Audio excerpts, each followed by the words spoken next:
Vulnerability is not winning or losing. It's having the courage to show up and be seen when we have no control over the outcome. Brené Brown. Smile, stay positive. Good vibes only. These mantras are everywhere. Self-help books, Instagram captions, corporate wellness seminars. But what if the relentless pursuit of happiness is the very thing that makes us miserable?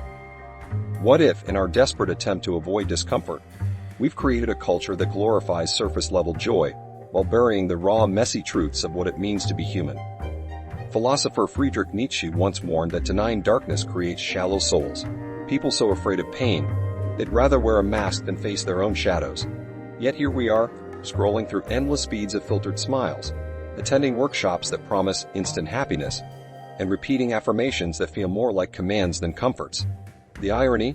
The harder we chase happiness, the more elusive it becomes. We're trapped in a paradox. A society that preaches positivity while suffering from record levels of anxiety, depression, and burnout. It's time to ask, are we healing, or just hiding? And what would happen if we stopped running from the dark and finally turned to face it?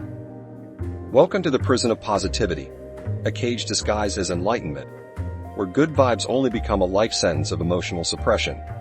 Philosopher Friedrich Nietzsche once wrote, "The individual has always struggled to keep from being overwhelmed by the tribe. If you try it, you'll be lonely often, but no price is too high for the privilege of owning yourself." Today, we expose how society's obsession with positivity erodes our humanity. This isn't just a critique, it's a call to break free. Nietzsche, often misunderstood as a prophet of nihilism, had a problem with his era's obsession with comfort. He called it the morality of the herd, a system that prioritizes conformity over authenticity. In The Gay Science, he wrote, "What if pleasure and pain are so tied together that whoever wants as much as possible of one must also have as much as possible of the other?"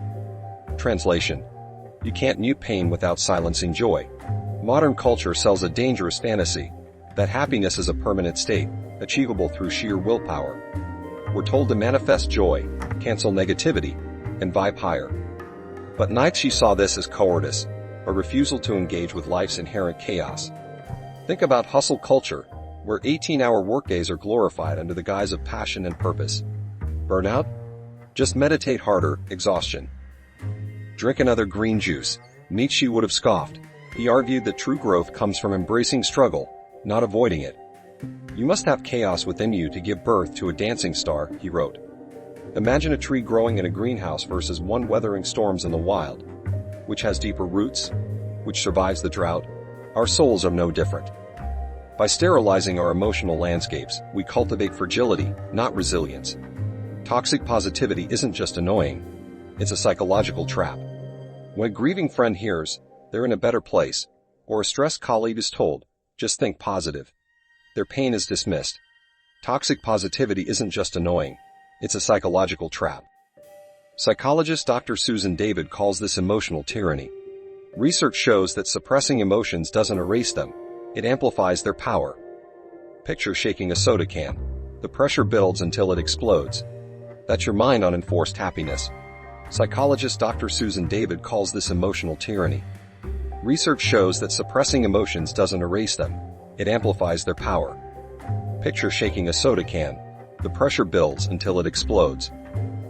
That's your mind on enforced happiness. Social media makes this worse. Instagram feeds are curated galleries of vacations, avocado toast, and #blessed captions. But behind the filters, a 2023 study found that 64% of Gen Z users feel more isolated after scrolling, comparing their raw reality to polished highlight reels. Even workplaces push this mindset. Companies now hire chief happiness officers and host mandatory mindfulness workshops, while ignoring unfair wages and toxic workloads.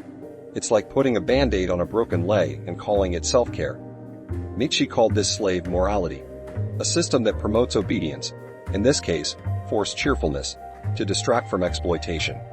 So how do we escape this prison? Nietzsche's answer is to become who you are, not who your boss, followers, or family want you to be. So how do we escape this prison? Nietzsche's answer is to become who you are, not who your boss, followers, or family want you to be.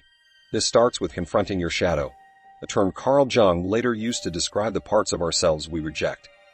Anger, envy, grief. Nietzsche didn't glorify suffering, but he insisted it was necessary. He who climbs upon the highest mountains laughs at all tragedies, real or imaginary, he wrote. Step 1. Name the emotion. Say out loud, I'm furious. I'm heartbroken. I'm terrified. No apologies. Psychologists call this effect labeling, a simple act that reduces the brain's fear response. Step 2. Reframe the narrative. Anger isn't toxic. It's a signal your boundaries were violated. Sadness isn't weakness. It's proof of your capacity to love. Fear isn't a flaw. It's intuition shouting, pay attention. Nietzsche wrote, the snake which cannot cast its skin has to die. As well the minds that are prevented from changing their opinions cease to be minds. Step 3. Seek catharsis, not suppression. Write a rage letter and burn it. Scream into a pillow. Dance wildly to a sad song. Nietzsche called this amor fati, the love of fate. It's not resignation, it's transformation. Turn pain into art, anger into action, fear into curiosity. As Jung said, there is no coming to consciousness without pain. Positivity isn't the enemy. Compulsory positivity is. Nietzsche's philosophy wasn't about glorifying misery. It was about rejecting societal scripts. The higher we soar, the smaller we appear to those who cannot fly, he wrote. Positivity isn't the enemy. Compulsory positivity is. Nietzsche's philosophy wasn't about glorifying misery. It was about rejecting societal scripts. The higher we soar, the smaller we appear to those who cannot fly, he wrote. Dare to be negative. Dare to disappoint. Dare to prioritize your truth over trending hashtags. Take the wellness industry, a $4.5 trillion machine selling crystals, gratitude journals, and detox teas. Nietzsche would ask, who profits from your self-doubt? When we outsource emotional well-being to products, we surrender agency. True wellness isn't a purchase. It's permission to feel deeply. Or consider activism. Movements like #MeToo and climate protests aren't fueled by good vibes. They're driven by rage at injustice, grief for the planet, and fear for the future. Nietzsche wrote, the secret for harvesting from existence the greatest fruitfulness and greatest enjoyment is to live dangerously. Emotional honesty disrupts the status quo.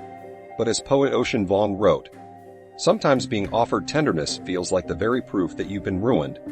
True tenderness, toward ourselves and others, requires acknowledging the pain, not covering it with platitudes. So where do we go from here? Start small. The next time someone asks, how are you? Pause. Answer honestly, even if it's I'm struggling. Delete the Instagram post that took 20 tries to look casual. Let a friend see you cry. Nietzsche wrote, the surest way to corrupt a youth is to instruct him to hold in higher esteem those who think alike than those who think differently. Replace youth with society, and the message still stands.